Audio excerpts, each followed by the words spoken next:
ഇന്ന് ഞാനിവിടെ വന്നിട്ടുള്ളത് അടുക്കളയിലെ കുറച്ച് വിശേഷം കാണിക്കാൻ ആണ് കേട്ടോ. അതല്ലാതെ ഇപ്പം നമുക്ക് കാണിക്കാനൊന്നുമില്ലല്ലോ. അപ്പം ഞാൻ രാവിലെ തന്നെ നിസ്കാരവും ഓത്തൊക്കെ കഴിഞ്ഞ് വന്നിട്ട് പിന്നെ അങ്ങനെ കൊലായിലൊക്കെ വന്നൊക്കെ നല്ല മഴ ഉണ്ട് കേട്ടോ. അപ്പോൾ ആ മഴൻ്റെ വീഡിയോ ആണ് ആദ്യം എടുത്തത്. അങ്ങനെ പിന്നെ അടുക്കളയിലൊക്കെ വന്നാണ്ട് മോൻക്ക് അസാനുവിന് സ്കൂൾ കൊണ്ടുപോകാനുള്ള വെള്ളം തിളപ്പിക്കാൻ വെച്ച് പിന്നെ ചോറുള്ള വെള്ളമൊക്കെ വെച്ചാണ്ട് ഞാൻ നൂൽപുട്ടിനുള്ള പിന്നെ പൂട്ടി കുഴക്കാൻ വേണ്ടി പോകും. നൂൽപുട്ടാണ് ഉണ്ടാക്കുന്നത്, തേങ്ങാപ്പാലും നൂൽപുട്ടും മോൻക്ക് ഇഷ്ടമാണ് അസാനുവിന്.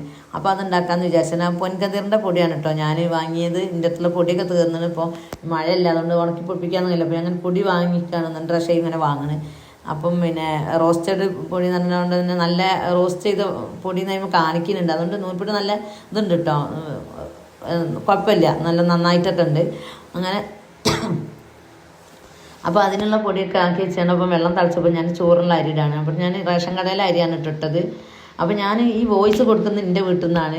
ഞാൻ ഇപ്പോൾ 2-3 വട്ടമായി ഇവിടെ നിന്ന് കൊടുക്കുന്നത്. അപ്പോൾ ഞാൻ ഇന്നലെ വൈകുന്നേരം എൻ്റെ വീട്ടിൽ കൊണ്ട് പോകുന്നു. അസാനുവിന് നേഴ്സറി ഇല്ലെന്ന്, വാവിൻ്റെ ലീവ് ഉണ്ടല്ലോ. അപ്പോൾ അതുണ്ടായപ്പോൾ ഞാൻ വൈകുന്നേരം അങ്ങോട്ട് പോകുന്നു. മിസ്തുവിൻ്റെ ആഴ്ചയിലേക്ക് പോകാൻ ഒറ്റക്കല്ല ഇപ്പോൾ അവിടെ ഉള്ളത്. അപ്പോൾ എനിക്ക് ടി വി കാണാൻ കൂടുതൽ നേരം ടി വി കാണാനൊന്നും വലിയ ഇഷ്ടമൊന്നുമില്ല.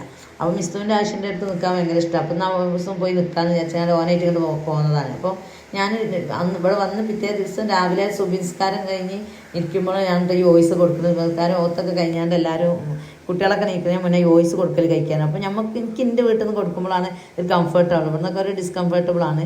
പക്ഷെ എൻ്റെ വീട്ടിൽ നിന്ന് ആയാൽ തന്നെ ഞാൻ ആരും ഇല്ലാതെ, മക്കളും ഇല്ലാതെ, ആരും ഉണ്ടാവരുത്. ഇനി എൻ്റെ മോളായാലും കാക്കായാലും മനു ആര് വന്നാലും എനിക്ക് എൻ്റെ ആ ഫ്ലോ ആണ് പോകട്ടെ. അപ്പോൾ ഞാൻ പറയുന്ന ആ ഒരു ഇതിലാണ് പറയാൻ കഴിയില്ല. അപ്പോൾ ആരും ഇല്ലാത്ത സമയത്ത് പിന്നെ ഞാൻ കൊടുക്കുള്ളൂ. ഇനിയിപ്പോൾ കാക്കൊക്കെ അറിയിക്കുക ഞാൻ കൊടുക്കൂല അങ്ങനെയെന്നില്ല. അപ്പോൾ ഇനി അങ്ങനെ വോയിസ് കൊടുക്കാന്നുണ്ട് ആളങ്ങോട്ട് വരുമൊന്നുമില്ല.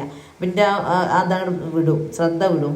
എനിക്ക് എന്തോ പോലെ ആരെയും ഞാൻ പറഞ്ഞത് കേൾക്കുമ്പോൾ പിന്നെ വീഡിയോയിൽ ആര് കേട്ടാലും കുഴപ്പമില്ല. എനിക്ക് ഞാൻ പറയുന്ന സമയത്ത് ആരും ഉണ്ടാവരുത്, അങ്ങനെയാണ് എനിക്ക്. അപ്പോൾ എനിക്ക് ഇവിടുന്ന് അങ്ങനെ ഇതാണ്. അപ്പം ഞാൻ വീഡിയോസ് ഇട്ടിട്ട് 3-4 ദിവസം ചെയ്തു. അപ്പം ഇന്ന് ഇവിടുന്ന് തന്നെ ഇടാമെന്ന് വിചാരിച്ചിട്ടാണ് രാവിലെ തന്നെ ഇവിടുന്ന് വോയിസ് കൊടുക്കുന്നത്. അപ്പം പിന്നെ ഞാൻ നിസ്കാര റൂമിൽ ഇരുന്നാണ്ട് ഡോർ അടിച്ചിങ്ങാണ്ട് അവിടെ നിന്നാണ് കൊടുക്കുന്നത് എല്ലാവരും.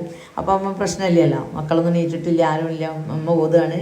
പിന്നെ നാത്തൂനൊന്നും താഴത്തെ നിസ്കാരം ഓത്തം കഴിഞ്ഞിട്ട് ഇറങ്ങിയിട്ടില്ല. ഒന്ന് ലീവ് ആയതുകൊണ്ട് തന്നെ മക്കൾക്ക് ലീവാണ്, ചുമക്കൊന്നും മദ്രസും ഇല്ല. അപ്പം ഇങ്ങനെ അകത്തി വരാമെന്ന് വിചാരിച്ചിട്ടുണ്ടാവും. അപ്പം പിന്നെ അതാ ഞാൻ നൂൽപുട്ട് ഉണ്ടാക്കുകയാണ് കേട്ടോ. അപ്പം 3 തട്ട്, ഞങ്ങൾക്ക് ഈ 3 തട്ട് മതി. കാരണം ഞാനും മനും അസാനും അല്ലേ ഉള്ളൂ. നമുക്ക്